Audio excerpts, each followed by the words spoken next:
Gunnery Sergeant Chuck Rotenberry served as an active duty Marine for 13 years. In March 2011, Chuck was injured in Afghanistan by an IED explosion, which left him unconscious with serious external and traumatic brain injuries. This is the Rotenberry family's courageous story of overcoming these injuries so they could experience the richness of America's freedom. Chuck deployed.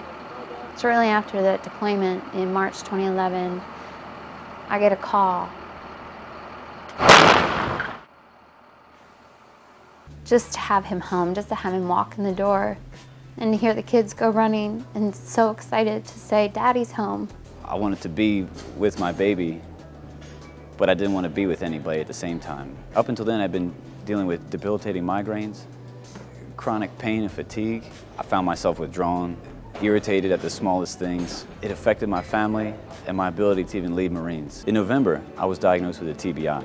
This was the first time anybody told me I had a brain injury.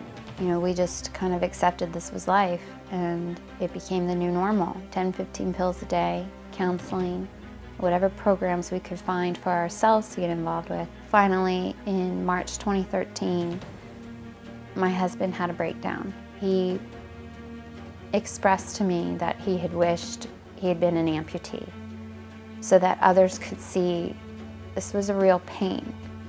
This was a real injury.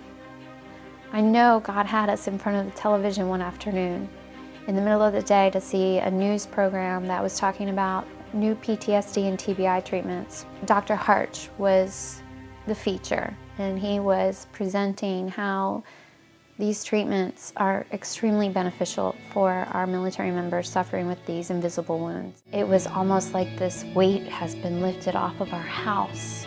And it's not even like our shoulders, it was on our whole house, it was on our home. I completed 40 treatments, but after the very first one, I no longer had migraines. I haven't had one since. Laughter filled the house. The children were laughing.